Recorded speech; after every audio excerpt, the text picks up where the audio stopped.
നമസ്കാരം. ക്രിക്കറ്റ് പരിശീലനത്തിനായി എത്തുന്ന പ്രായപൂർത്തിയാകാത്ത പെൺകുട്ടികളെ പരിശീലകൻ മനു പീഡിപ്പിച്ച സംഭവത്തിൽ മനുഷ്യാവകാശ കമ്മീഷൻ കേസെടുത്ത് കേരള ക്രിക്കറ്റ് അസോസിയേഷന് നോട്ടീസ് അയച്ചു. ഇത്തരമൊരു സംഭവം ഉണ്ടാകാനിടയായ സാഹചര്യം KCA വിശദീകരിക്കണമെന്ന് നോട്ടീസിൽ ആവശ്യപ്പെട്ടിട്ടുണ്ട്. കേരള ക്രിക്കറ്റ് അസോസിയേഷന്റെ തിരുവനന്തപുരത്തെ പരിശീലകനായിരുന്നു മനു. പീഡനക്കേസിൽ പ്രതിയായ മനു കഴിഞ്ഞ 10 വർഷമായി KCAയിൽ കോച്ചാണ്. തെങ്കാശിയിൽ കൊണ്ടുപോയി കുട്ടികളെ പീഡിപ്പിച്ചു എന്നാണ് പരാതി. ഇയാൾ പോക്സോ കേസിൽ റിമാൻഡിലാണ്. കുട്ടികളുടെ നഗ്നചിത്രം ഇയാൾ പകർത്തി എന്നും ആരോപണമുണ്ട്. പ്രതീക്ഷയോടെ ക്രിക്കറ്റ് പരിശീലനത്തിന് എത്തുന്ന കുട്ടികളെയാണ് ഇയാൾ പീഡിപ്പിക്കുന്നത്. കുട്ടികളും രക്ഷിതാക്കളും സംഭവത്തിന് ശേഷം മാനസിക സമ്മർദ്ദത്തിലുമാണ്. എന്നാൽ ഇതൊന്നും KCA അറിഞ്ഞിട്ടേ ഇല്ല എന്നാണ് പറയുന്നത്. ഒരു പെൺകുട്ടി പരാതിയുമായി വന്നതോടെ കൂടുതൽ കുട്ടികൾ പരാതി നൽകുകയായിരുന്നു. ദൃശ്യമാധ്യമ വാർത്തയുടെ അടിസ്ഥാനത്തിൽ കമ്മീഷൻ സ്വമേധയാ രജിസ്റ്റർ ചെയ്ത കേസിലാണ് ഇപ്പോൾ മനുഷ്യാവകാശ കമ്മീഷന്റെ ഭാഗത്തുനിന്നും നടപടി ഉണ്ടായിരിക്കുന്നത്. കഴിഞ്ഞ 10 വർഷത്തോളമായി തിരുവനന്തപുരത്തെ ക്രിക്കറ്റ് പരിശീലകനാണ് ഇയാൾ. 1.5 വർഷം മുൻപ് ഇയാൾക്കെതിരെ ഒരു പെൺകുട്ടി പീഡന പരാതി നൽകിയിരുന്നു. തുടർന്ന് പ്രതി അറസ്റ്റിലാവുകയും ഈ കേസിൽ പോലീസ് കുറ്റപത്രം സമർപ്പിക്കുകയും ചെയ്തു. എന്നാൽ പരാതിക്കാരി പിന്നീട് മൊഴി മാറ്റിയതോടെ മനു കേസിൽ നിന്ന് കുറ്റവിമുക്തനായി.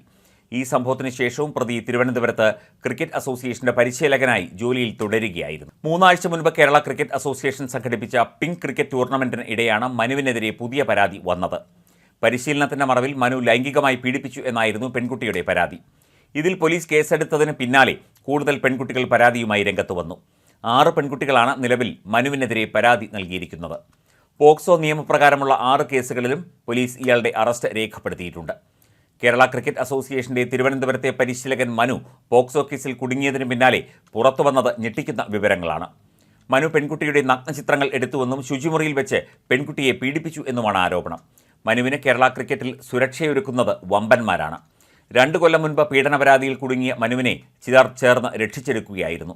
അന്ന് പരാതി പരിഹരിക്കാൻ ചില ഉന്നതർ പണം പോലും കൈമാറി. ഇത് ചെവി അറിയാതെ എല്ലാം പരിഹരിക്കാനായിരുന്നു അത്. അതിനുശേഷവും വനിതാ ക്രിക്കറ്റിലെ ഉന്നത പദവി മനുവിന് നൽകി. കേരളത്തിൽ ഉടനീളം നടക്കുന്ന വനിതാ ക്രിക്കറ്റ് ടൂർണമെന്റുകൾക്ക് പിന്നിലും ചില മാഫിയ ഇടപെടലുകൾ ഉണ്ടായിരുന്നു. പോലീസ് ആസ്ഥാനത്തിന് മുന്നിൽ വർഷങ്ങൾക്ക് മുൻപ് ഒരു ക്രിക്കറ്റ് താരം അപകടത്തിൽ മരിച്ചിരുന്നു. ദുരൂഹ അപകടത്തിൽ അന്വേഷണം പോലും നടന്നില്ല. ഈ അപകടത്തിന് പിന്നിലെ ലോബിയാണ് ഇപ്പോൾ കേരളത്തിലെ ക്രിക്കറ്റിനെ വഴിതെറ്റിക്കുന്നത് എന്നാണ് പരാതി. ഇതിനെതിരെ ശബ്ദമുയർത്തുന്ന മുൻ താരങ്ങളെ ലോബി പെൻഷൻ വിഷയത്തിൽ കുടുക്കും. മുൻ താരങ്ങൾക്ക് BCCIയിൽ നിന്ന് പെൻഷനുണ്ട്. അച്ചടക്ക ലംഘനം നടത്തിയെന്നാരോപിച്ച് സത്യത്തിനു വേണ്ടി നിലയുറപ്പിക്കുന്നവർക്ക് പെൻഷൻ നിഷേധിക്കും. ഇത് ഭയന്ന് ഇപ്പോൾ ആരും ക്രിക്കറ്റിലെ അനീതിയെക്കുറിച്ച് കാര്യങ്ങൾ തുറന്നു പറയാൻ ശ്രമിക്കാറില്ല. ഇതാണ് മനുവിനെ പോലുള്ളവരെ ക്രിക്കറ്റിലെ വടവൃക്ഷമാക്കി വളർത്തിയത്. ക്രിക്കറ്റ് താരത്തിൻ്റെ മരണത്തിൽ അന്വേഷണം കൃത്യമായി നടന്നിരുന്നു എങ്കിൽ ഇത്തരം ലോബികളെല്ലാം തകർന്നു വീഴുമായിരുന്നു. പെൺകുട്ടികളുടെ നഗ്നചിത്രങ്ങളും അർദ്ധനഗ്ന ചിത്രങ്ങളും മനു സ്വന്തം ഫോണിൽ എടുക്കുന്നത് പതിവായിരുന്നു. ബോഡി ഷേപ്പ് അറിയാനായി BCCIക്കും KCAയ്ക്കും അയച്ചു കൊടുക്കാനാണ് എന്ന് പറഞ്ഞാണ് ഇയാൾ നഗ്നചിത്രങ്ങൾ എടുത്തിരുന്നത്. എന്നാൽ KCAയോ BCCIയോ ഇത്തരം ചിത്രങ്ങൾ ആവശ്യപ്പെടാറില്ല. പരാതി നൽകിയ പെൺകുട്ടിയുടെ അച്ഛനാണ് ഇക്കാര്യങ്ങൾ വെളിപ്പെടുത്തിയത്. പെൺകുട്ടിയെ ശുചിമുറിയിൽ വെച്ച് പീഡിപ്പിച്ചുവെന്നും പിതാവ് വെളിപ്പെടുത്തി. ക്രൂരമായ പീഡനത്തെ തുടർന്ന് കുട്ടി നിലവിളിച്ചപ്പോൾ ബലമായി പിടിച്ചു നിർത്തി സ്വകാര്യ ഭാഗങ്ങളിൽ ഉപദ്രവിച്ചു. പെൺകുട്ടികൾക്ക് മയക്കുമരുന്ന് നൽകി പീഡിപ്പിക്കുന്നതും ഇയാളുടെ പതിവ് രീതിയായിരുന്നുവെന്നും ഒരു പെൺകുട്ടിയുടെ പിതാവ് പറഞ്ഞു. ക്രിക്കറ്റിൽ മയക്കുമരുന്ന് ലോബിയും ഇപ്പോൾ സജീവമാണ്.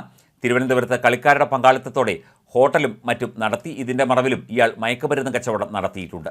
പോലീസ് ആസ്ഥാനത്തിന് മുന്നിൽ ബൈക്ക് അപകടത്തിൽ മരിച്ച മുൻ താരത്തിനും ഈ ഹോട്ടലുകളുമായി അടുപ്പമുണ്ടായിരുന്നു.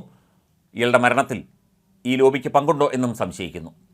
തെങ്കാശിയിൽ കൊണ്ടുപോയിട്ടാണ് മനു ഇത്തരത്തിൽ കുട്ടികളെ പീഡിപ്പിക്കുന്നത്. ഒരു പെൺകുട്ടി രാവിലെ എഴുന്നേറ്റപ്പോൾ മനുവിൻ്റെ മുറിയിലാണ് താനെന്ന് തിരിച്ചറിഞ്ഞു. തലേദിവസം രാത്രി മയക്കുമരുന്ന് നൽകിയാണ് കുട്ടിയെ മുറിയിലേക്ക് കൊണ്ടുപോയത് എന്നാണ് ഇതിൽ നിന്ന് വ്യക്തമാകുന്നത്. 6 പെൺകുട്ടികളാണ് നിലവിൽ മനുവിനെതിരെ പരാതി നൽകിയിരിക്കുന്നത്.